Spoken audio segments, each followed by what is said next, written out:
Lloyd Russell-Moyle. Thank you, Mr Deputy Speaker. I want to commend almost everything that my honourable colleague has just said. I want to focus on a number of areas. One was about the UN committee that looks at the decolonisation of territories. At the current situation, all of our overseas territories are listed as non-self-governing territories. In fact, we hold most of the non-self-governing territories on that list. There are 4 ways of being removed on that list and being normalised in international relations. And in my recent trip to Gibraltar, where the Public Administration and Constitutional Affairs Committee has just launched an inquiry on the current status of the overseas territories, and we are visiting and investigating their status. It was one of the top priorities for the Deputy Premier to be removed off that list. My conversations with the Falkland Islands is similar. There is a determination that they wish to be removed off that list. There are only 4 ways to be removed off that list.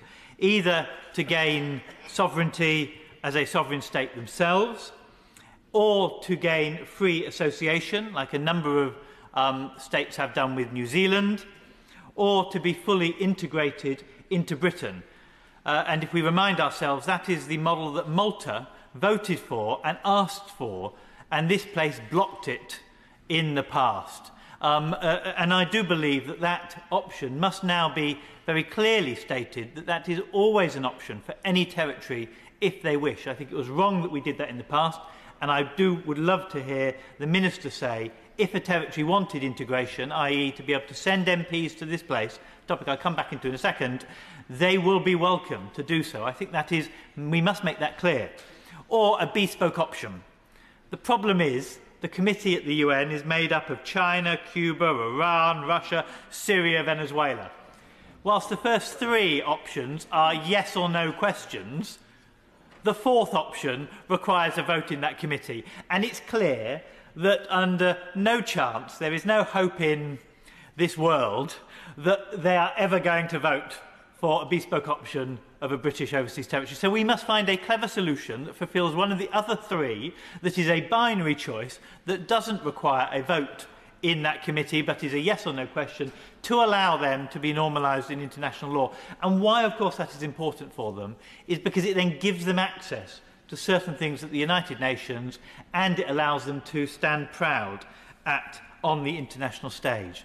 But that does also require Britain to be clear that these territories are self-governing and they decide their future. And I was very pleased with the intervention about the British Indian Ocean territories. And we must be very clear that people who were displaced for no fault of their own should have the right to be able to have discussions about the sovereignty of that piece of land. And we, of course, should offer a decent remuneration package, whatever the outcome is. It was wrong of previous governments. My party, the party opposite, both have been on the wrong side of history on this, and we must make amends. Currently, the Crown dependencies and the overseas territories are treated differently by different departments. One by the Department of Justice, one by the Foreign and Commonwealth Development Office. I think that is wrong. I don't think it is right today, and in my view, we should have a department that looks after the overseas territories, the Crown dependencies, with a Secretary of State.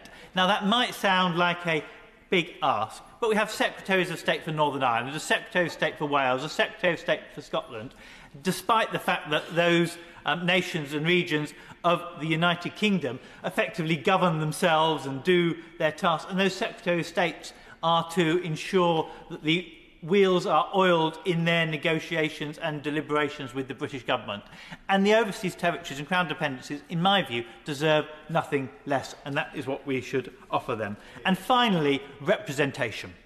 It, to me, in this modern world, seems wrong that when we are negotiating international treaties that there is no representation. The fact that Britain intervened on Bermuda to stop their laws around the declassification of cannabis, which I think was right for them to do, was wrong for Britain to intervene based on international treaties that they've had no say on in this place. So I hope we can resolve that issue as well. Thank you, Mr Deputy Speaker.